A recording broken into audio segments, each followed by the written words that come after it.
to begin pulling some of its troops from Afghanistan, and now President Obama has revealed a new national strategy for counterterrorism. But what does this really mean, and who even are the terrorists? Joining me now to talk more about that is Susan Lindauer. She is a former CIA asset. She covered Libya at the United Nations during the negotiations for the Lockerbie trial, so she really has a lot of insight into Libya.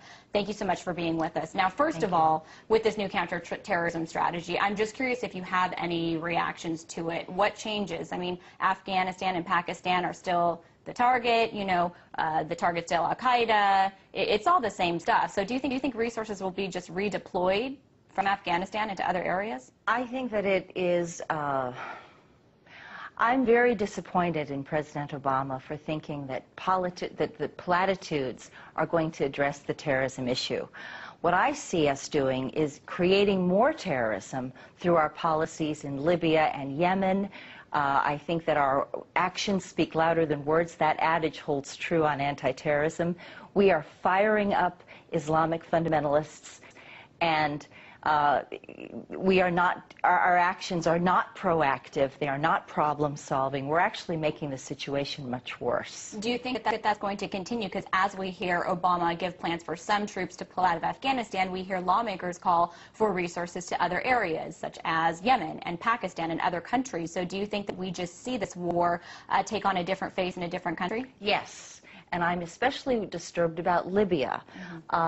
The United States is pulling troops out of Afghanistan so that we can go into Libya. And what my documentation is showing, as an asset, as a former asset, I have extremely good ties and knowledge and depth of resources inside Libya today.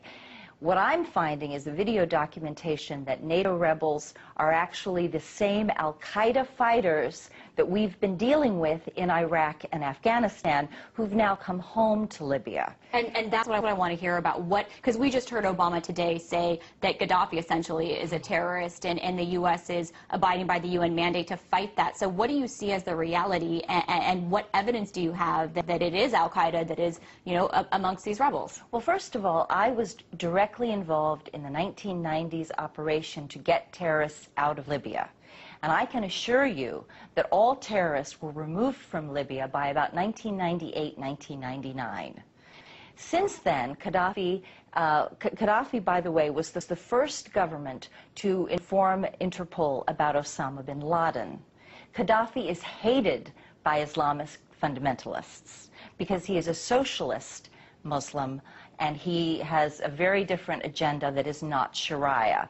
Gaddafi has a very strong record on women's rights. Women have the right to education, hold property, divorce, hold jobs, have income, many rights that other women in the Arab world do not have. So he is a moderate, and he is not involved in any terrorism at all. That is absolutely foolishness. So then do you see the United States' role in backing the rebels actually making the fight in the war on terrorism against Al-Qaeda worse? We have shifted. I'm amazed. I'm so disappointed in Obama that he is actually shifting resources to finance Al-Qaeda rebels and to provide U.S. enforcement of the Al-Qaeda presence in Libya. Now, I just wanted to tell you, I want to tell your viewers, we have video documentation that is coming from refugees fleeing the rebel strongholds, and they're bringing out video from their camera phones that they're recording just on the spot. Videos of beheadings, videos of castration, right, where they are gouging out the eyes of men who oppose the Libyan rebels. Women are being raped and subjected to having their breasts cut off. I mean, it all sounds horrific. I wish we had more